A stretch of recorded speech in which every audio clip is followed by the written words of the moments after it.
Okay, passage number 3. I was hoping to get this done by lunch. We'll see if it happens. Don't worry, we're going to be coming over these factors again and again and again in the course of the day. But okay, you start out with ignorance. From ignorance as a requisition comes fabrications. Fabrications, and we'll get into the detail in this in a minute, is the intentional element you're bringing both to your physical experience and to your mental experience. It's the intentional element. It's what you bring. In other words, ignorance, as I said earlier, is ignorance of the Four Noble Truths. If you're not looking at things in terms of stress, its cause, its cessation, and the path to cessation, you're looking at the present moment in other terms, i.e., say you're hungry, you want food, or what other things people could want right now. You could anything you want, based right now. It has nothing to do. It's basically what I want. The I becomes very big. And then your experience is going to be shaped by that sense of I, regardless of whether it's causing stress or not in the present moment. That's why it's ignorance. It's not that you don't know something, it's just your knowledge goes off in different terms. You're looking in terms of what I want to get, what I don't want, as opposed to, well, what's actually causing suffering right now, what's not causing suffering right now.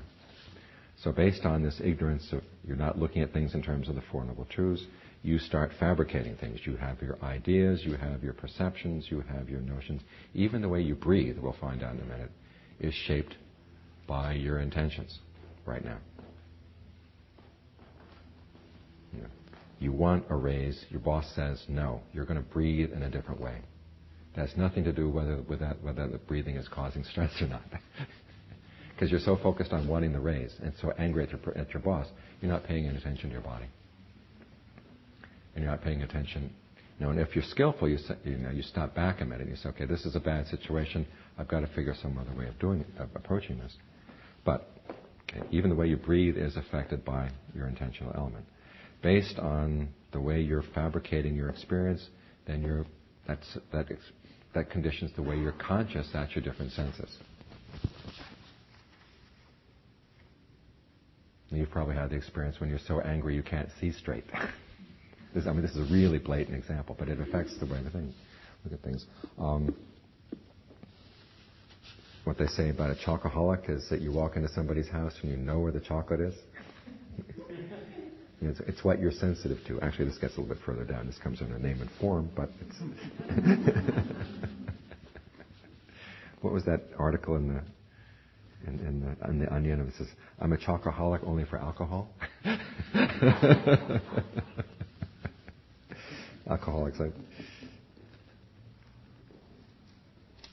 My brother's an alcoholic. He came to the monastery, and the first thing he noticed was where in Valley Center the bars are. He knew that before he knew anything else about Valley Center. I just noticed him picking up on where that was. It's kind of weird. Okay. From consciousness, then, it conditions name and form. Now, name and form is probably the most complex factor among the factors. We're going to spend a lot of time on that this afternoon. But briefly, what name and form is, on the one hand, form is the physical experience of the body. And we've got, and traditionally that's divided into 4 elements. You've got earth, water, wind, and fire. Now you can think of these in terms of types of experience or properties of the body. Earth stands for the solidity of the body. Fire stands for the warmth. Water stands for the coolness and cohesion in the body. And then wind stands for the movement of the breath, or any kind of energy moving in the body. So the type of consciousness you have that's framed by ignorance is going to influence the way you experience the elements in your body. You're going to experience them as mine. They're me. Because many times we use the body either as a means for getting what we want out of the experience, or as the thing that we're trying to please, the thing we're trying to make comfortable. The same goes for name, which are the factors of the mind. Now, name includes, get your pens out. Well, actually, it's further down on the next page. Name includes feeling, perception, intention, contact, and attention.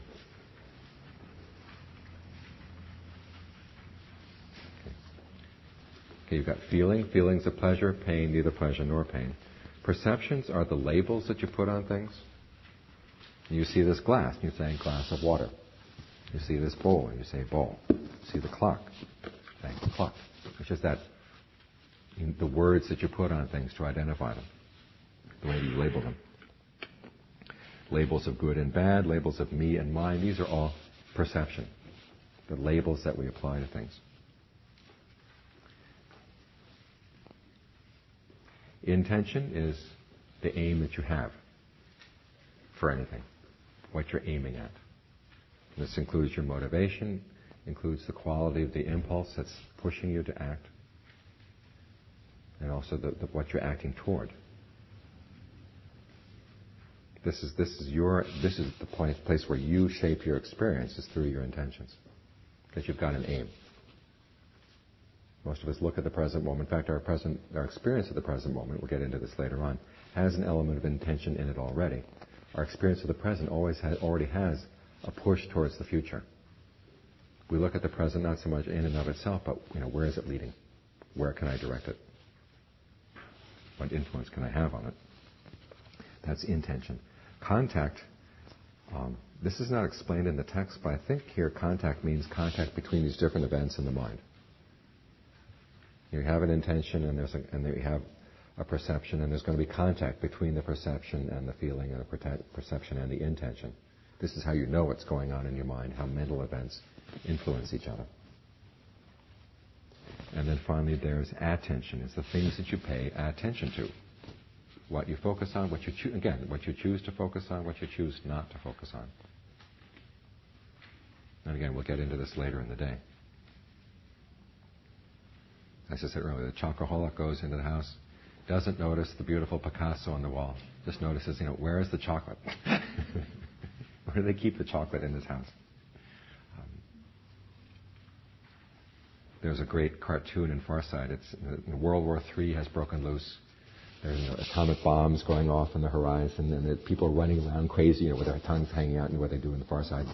And there's a dog standing on the corner of the street, and he looks up, and there's a car driving past, and there's another dog in the car.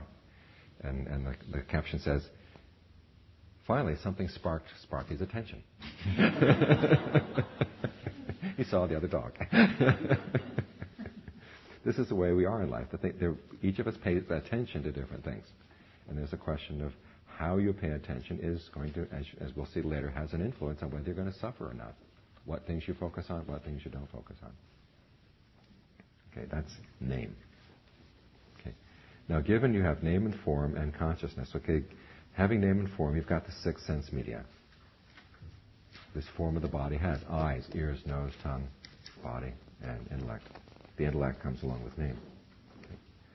Okay, once you have the six sense media, this is where you're finally getting to your senses. All this is prior to sensory experience. This is what you're bringing in to any sensory experience. You've got your ignorance, you've got your fabrications, you've got consciousness, you've got name and form. How we relate to your body, how we relate to events going on in the mind. The intentional element that you're bringing to the sensory experience. So then you've got the six sense media, and then you've got contact. Okay, given that you've got your eyes, then you have contact with forms. With the ears, you've got contact with sounds, and so on down the list. The sixth sense, of course, is the mind. The mind has contact with ideas. Based on this contact, there comes feeling. Now, these feelings can be either pleasant, painful, or neither pleasant nor painful. Now, the question is, once you've got this pleasant or painful, you've already, as I said, you're coming from ignorance, you're coming from the intentional element that you're bringing into an experience. And primarily, our intentions are based towards wanting more pleasure. So once you have a pleasant experience, your reaction tends to be, okay, you either want to hang on to it or you want to maximize the pleasure. Or if it's an unpleasant feeling, okay, you want to push it away, you want to do away with it. If it's neither pleasant nor painful, you basically usually don't pay attention to it. You're looking for something else. So we've got these three kinds of reactions to the different feelings. And this is what brings about craving.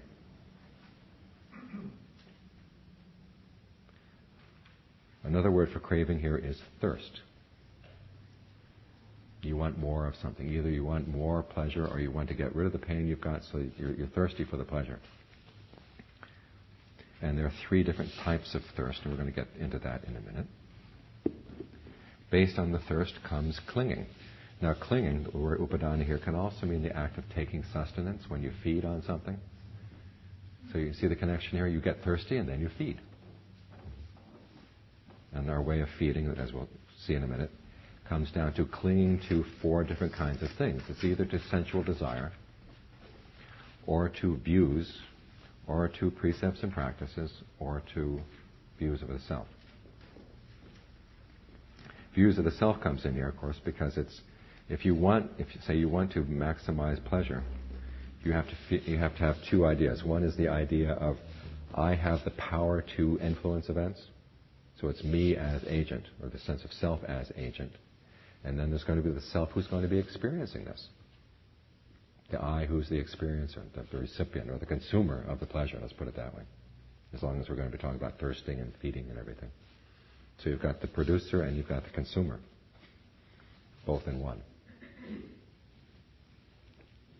So this is how we cling to our ideas of self. Based on our ideas of self, there comes the process of becoming. The best way I can explain becoming here, it functions on several levels. It functions within the mind, and it also functions in the world outside. When you give rise to a new reality.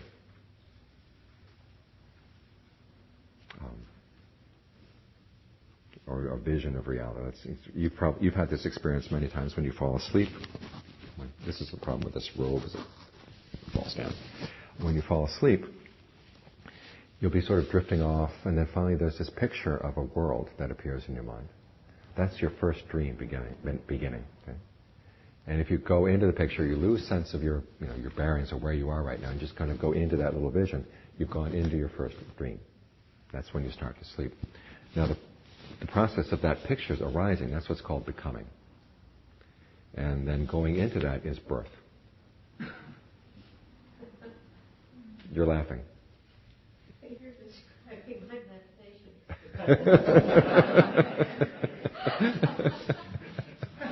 So this is why you learn about the process of becoming in meditation. It happens. This other world comes along and zip, you just jump in. It's like somebody driving up in a car and say, "Go, let's go." And you just jump in the car, and then you turn and say, "Well, who are you, by the way? Where are we going?"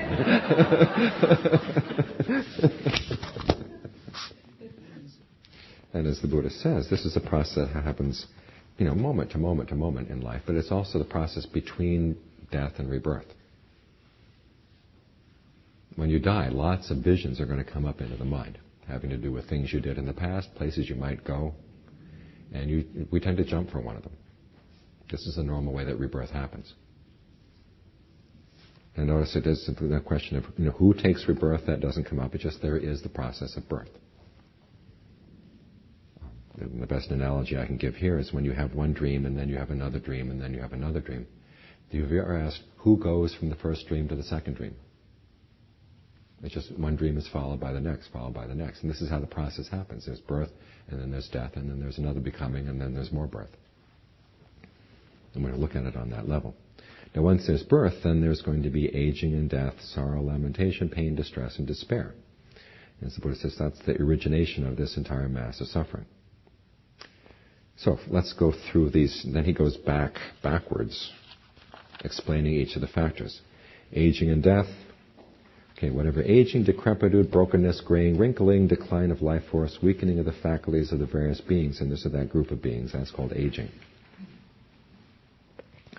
Whatever deceasing, passing away, breaking up, disappearance, dying, death, completion of time, breakup of the aggregates, casting off of the body, interruption in the life faculty of the various beings, and this is that group, that's called death. Okay, this is obviously referring to physical aging and death. Now, there is one sutta where the Buddha talks about, individual things in the world, and not beings, but just actually experiences also undergo aging and death as well. So he's talking on both time frames. Both sort of say that the death of an experience as opposed to, and as well as the death of a body, the death of a being. The same principle applies to birth.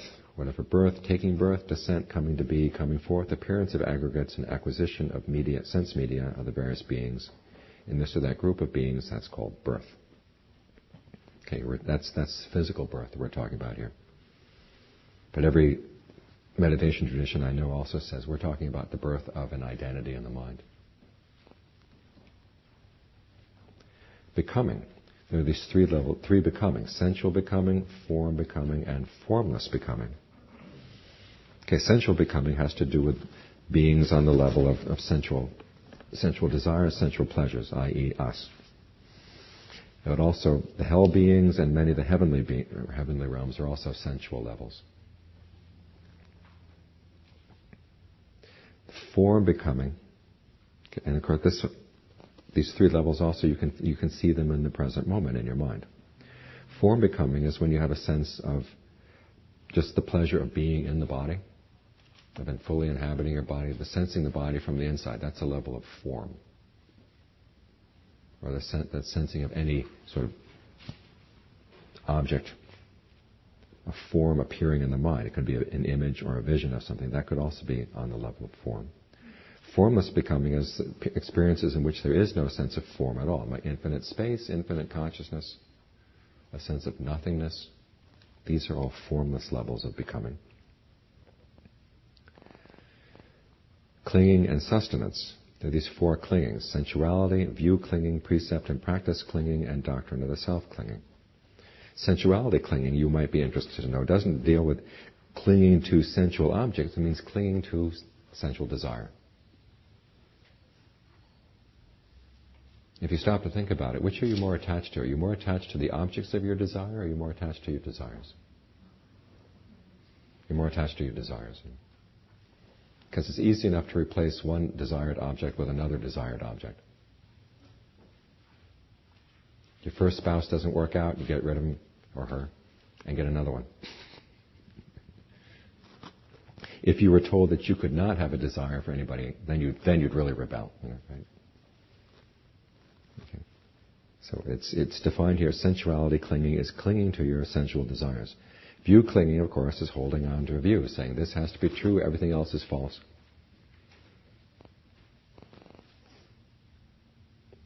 Precept and practice clinging. Certain things have to be done in a certain way. Sometimes this is explained as ritualistic thinking or magical thinking. You follow a certain ritual and everything's going to be okay. Or if you're a good boy, you've done all you have to do. If you're a good girl, you've done all you have to do. Clinging to just doing things in the proper way, or the right way, or whatever you think is the right way to do things, in and of itself as an end. View clinging is also that, clinging to view as an end in and of itself. If you have this view, you're going to go to heaven. I mean, the 30 Years' War was fought in Europe over this. You have certain views of the Trinity, you're going to go to heaven. If you have other views of the Trinity, you're going to go to hell. Somehow the view in and of itself made all the difference. To get back to precept and practice clinging, my best illustration for this one, I don't know if I've told it to the people here yet, is the story of Konrad Lorenz and his goose. Do you know that story? Konrad Lorenz was a famous Austrian biologist, and he happened to raise a goose one time. And I guess the goose lost its mother, so Konrad Lorenz became kind of its mother. And you have, goslings imprint on people. So the gosling imprinted on Konrad Lorenz, followed him around. This was all during the summer. Well, as fall started and Konrad Lorenz had to go back teaching again, and it was getting cold outside, he realized he was going to have to bring the goose inside. The goose had never been inside in its life before.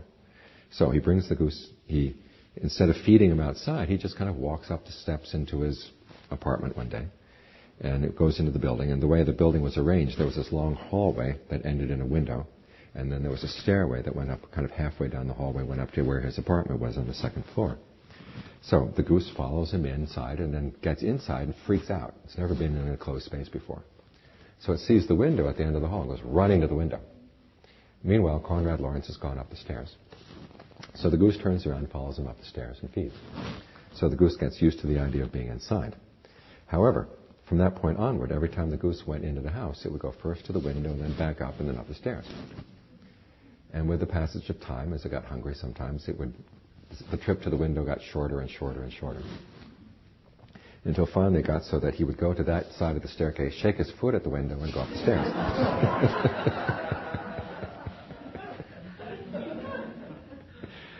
Until one night, Conrad Lawrence came back from work late. The goose was hungry. So Conrad Lawrence opens the door and the goose goes zip up the stairs. Gets about halfway up the stairs, stops. Shivers all over. Then walks down the stairs, over to the window, comes back and goes up the stairs. So that's practice and precept clinging.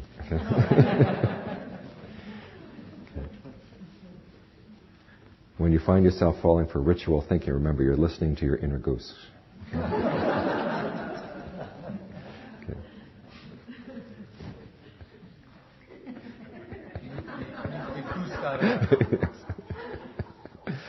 Okay. Okay, now that we're awake. Doctrine of self-clinging. Okay. You know what this is. This is the primary clinging. Your idea of who you are. What your true nature is. This can be you decide that your true nature is basically good, that you've got Buddha nature. You may decide that your true nature is basically bad. You need some help from outside. You can identify with your body. You can identify with your feelings. You can identify with the cosmos. Any of these things qualifies as a doctrine of self-clinging. Now this comes from craving, as we said earlier, or it's conditioned by craving.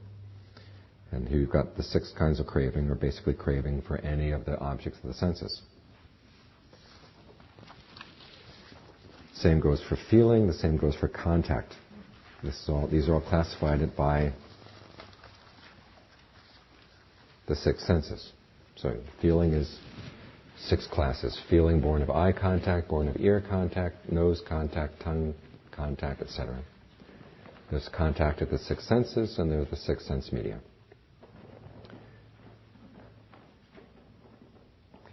The purpose of all this is to give you a framework to analyze these things. When you have a particular craving, ask yourself, okay, is this craving for sight, sound, smells, taste, or tactile sensations?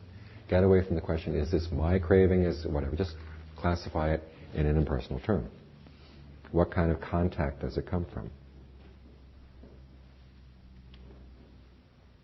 Where is the source of that contact? And this brings you back to the big issues in dependent co-arising, which start down with name and form. As I said earlier, feeling, perception, intention, contact, and attention. That's name. Okay, this is what you're bringing to your experience of the 6 senses. You've got certain ideas about what's important, what's not important. That's going to determine what you pay attention to. Based on that, you have certain intentions. You also have perceptions that have come in here as well. The perceptions, the labels that you have for things. And if you walked into this room and you said, a bunch of commies, okay, the way you were going to interact with the people in this room would be very different from if you say, okay, fellow human beings. Okay? Or if you walked in the room and said, a bunch of Republicans, a bunch of Democrats. It would be very different than if you walked in and you said, okay, these are my fellow human beings. The labels that you apply to groups of people, the labels that you apply to things, are going to determine your intentions toward them. What you think should be done about them. How you feel that you should react with them. Okay? That's perception. And that perception has a role to play in determining your intentions. And then there are feelings of pleasure, pain, neither pleasure nor pain. And then there's contact among all these things. And as I said earlier, form is the 4 great elements. And the form is dependent on them. Okay. The elements, again, are earth, water, wind, and fire. Sometimes space is added to those elements as well. Consciousness, consciousness again is classified according to the sense door, where it's directed. Now, it's not that eye consciousness and ear consciousness are different kinds of things, as the Buddha once said. It's like building a fire out of different kinds of woods. The fire is all fire. We're trying to classify it in a different way from saying this is my consciousness. The Buddha is giving you another framework for looking at it to sort of depersonalize it. See it simply as a process, as a series of events. Fabrications. There are these three fabrications: bodily fabrications, verbal, and mental. The bodily fabrication here is your in and out breath. Remember earlier we mentioned that fabrication is the intentional element that you're bringing to your experience. Okay? The breath is where your intentions of the mind have an impact on the body. And say a thought comes into your mind, it's going to change the way you breathe immediately. And that's what's going to get the hormones churning. Or not churning, depending on how you're breathing, what the particular thought is. It's through the breath that you shape your experience. It's that you have an intentional element in shaping your experience in the body. Verbal fabrications are directed thought and evaluation. The Pali term here is vitakka, V-I-T-A-K-K-A. V-I-T-A-K-K-A. And vichara, V-I-C-A-R-A. These are called verbal fabrications because any speech that you have, you start out by thinking of something and then having a comment on it. You think about the clock, and you comment and you say, oh my gosh, it's getting close to lunch. We haven't even finished this one passage. Okay. There's the topic and then there's the comment. You look at the bowl and you say, nice bowl. Okay. Bowl is your directed thought, and the comment, nice bowl, that's your evaluation. I mean, this is how we create sentences in the mind. We think about something and then we evaluate it, pass a judgment on it. If you want to stop judgmental thinking, you have to stop using language. I mean, language has built-in judgments. You know? So what you have to learn to do is use them skillfully. And then finally, mental fabrications are feeling and perception. Now you notice already we've got several feedback loops. So we talked about intention, which is fabrication. We talked about perception and feeling. Okay, they come in here as well. So they come under name and they also come under fabrication. And then finally, ignorance. Not knowing in terms of stress. Notice that in terms of. We're talking about the Four Noble Truths here. It's not seeing things in these terms. That's the ignorance. You may know about the Four Noble Truths, but you don't apply them to your experience. It's still ignorance. You take them as categories and you look at them. Look at everything you experience in terms of stress, the cause of stress, cessation, and the path leading to the cessation of stress. And then, as I said earlier, there's tests that go with each of these categories, which we will talk about after lunch. So that gets us through the sort of the basic definition of the terms independent core arising. So again, you see the general pattern is you're bringing an awful lot just to your sensory experience. A lot of intentional elements, a lot of attitudes, the way you pay attention to things. This is going to determine what shapes your experience in terms of the senses and whether you're going to suffer from it or not. So as you can imagine, most of the training of the mind focuses on what you're bringing to the experience, which is what we'll be focusing on during this afternoon. Now, do you have any question on any of these links? On the name part of name and form, contact is mentioned there. It's also two above there. Is this the same Pali word? Also? It's the same Pali word. I think they're talking about two different kinds of contact. Okay. And what's the Pali word for attention? Attention, manasikara. Okay. Thank you.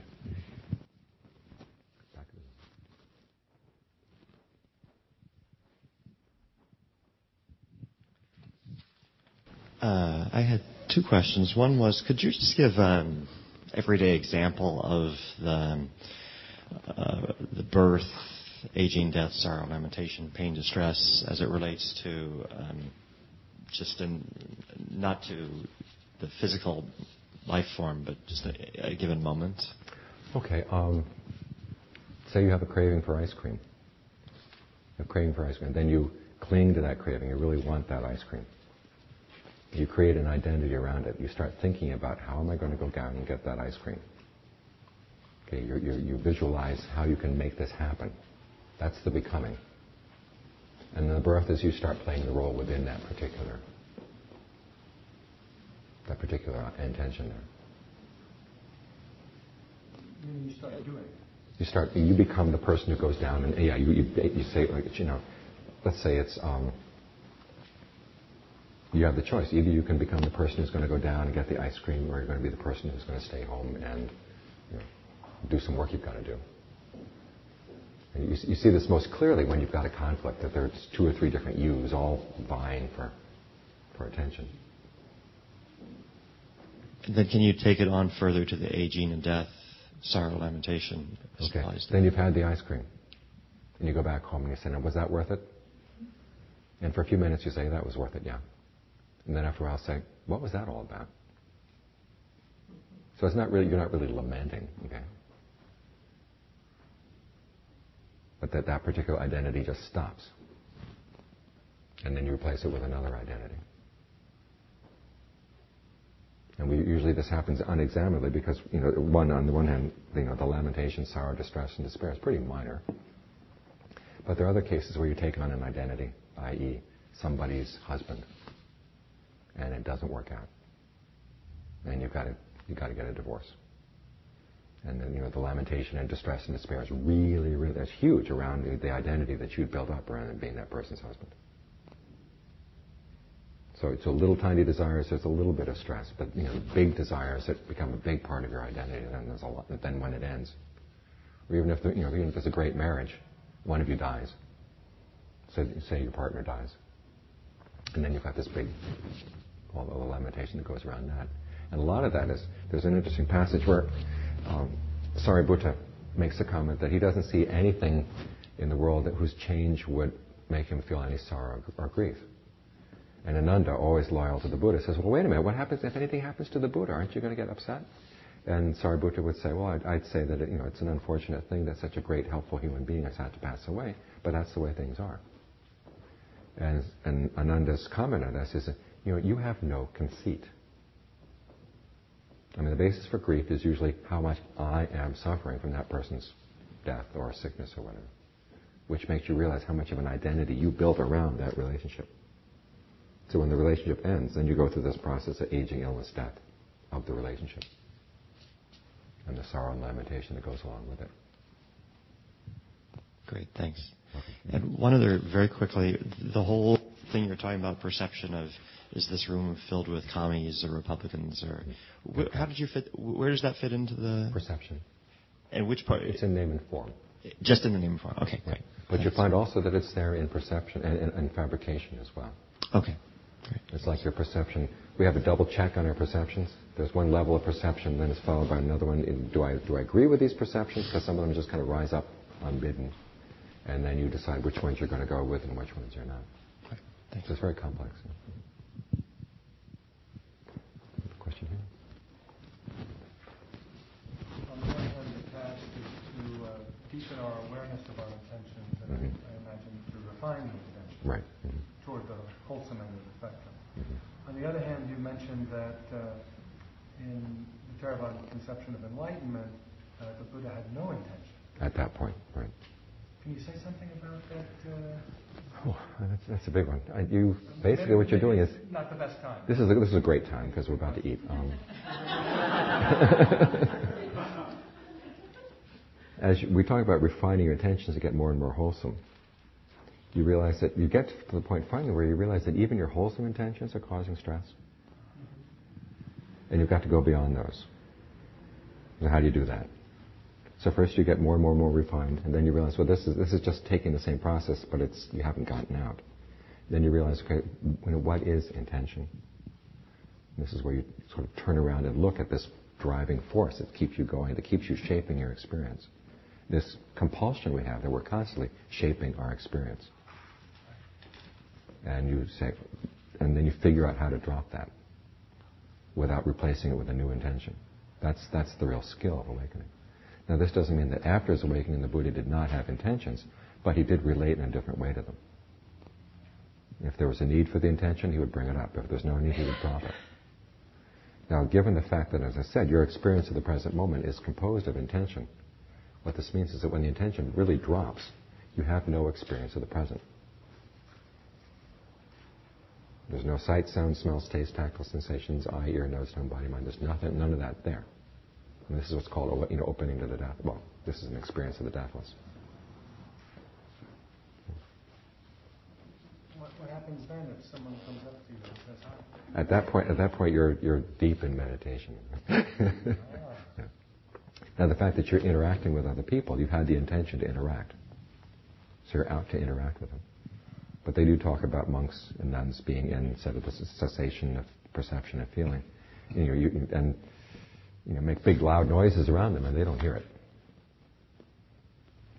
They're out for that. It's a literal deafness. Yeah, they're just totally not engaged with your sensory experiences.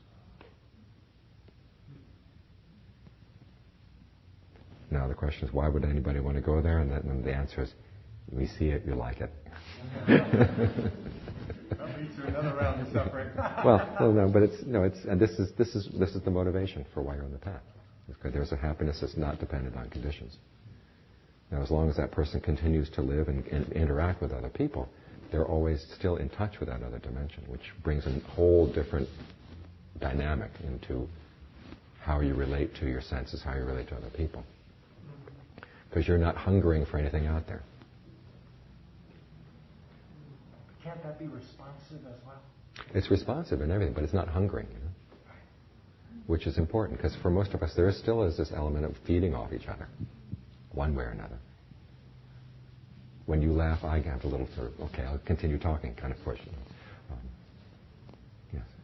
So then, if there's no intention, there's no I. Okay, the question is, if there's no intention, at that particular moment, there's no I at all, big or small. There's no small self, there's no big self. Because again, you notice that the idea of self comes in here as a strategy. You create your sense of self so you can figure out how can I manage this situation so that I can get more pleasure out of it. And then by that way you've defined who you are as the producer and also who you are as a consumer. Because given the conditioned nature of any kind of pleasure or happiness you get out of sensory experience, it requires strategies. But with unconditioned happiness, you don't require any strategies at all. There's nothing you have to do. There's no intention involved. You don't need to do anything to keep it going because it's there. And when you no longer have any function, you drop the idea of I.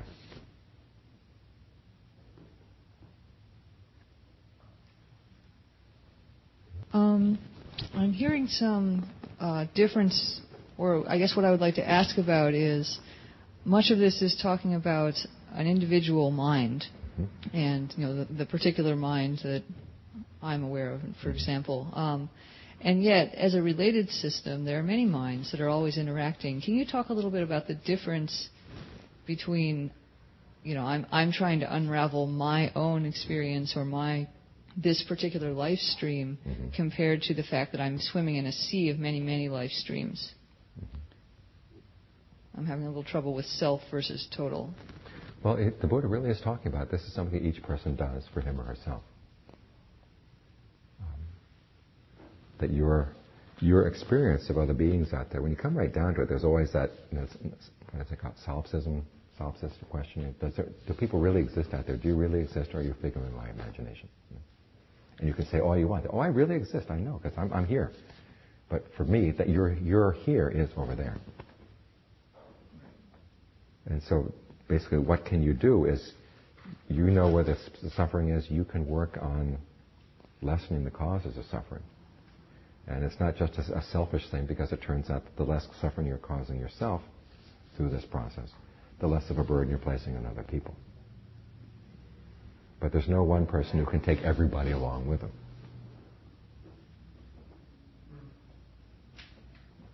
Because we're each suffering because of our own lack of skill. And I can't make you skillful. You can't make me skillful. It depends on each of us to have the intention that, okay, I stop blaming all my problems on the people out there or the situation out there, and look at what I'm doing to contribute to the problem. Learn how to take care of that problem first. And then if I have time afterwards, we can help other people. But it's really each person for him or herself kind of thing. Is there skill in having the intention to help others? Definitely yes. Why? Because if your happiness depends on other people's suffering, they're not going to stand for it. Yes.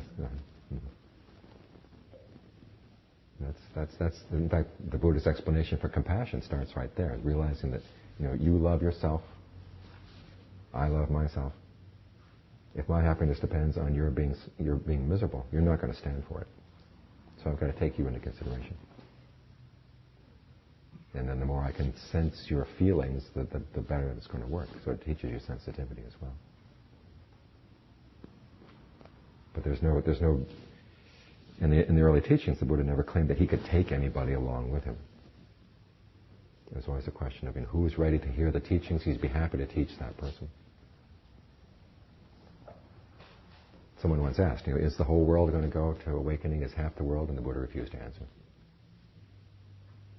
And good old Ananda sees, okay, this person's going to go away and is going to be upset like these other people who don't get answers from the Buddha. So he takes the person aside and he gives an analogy. He says, suppose there's a fortress and you've got a guardian at the gate.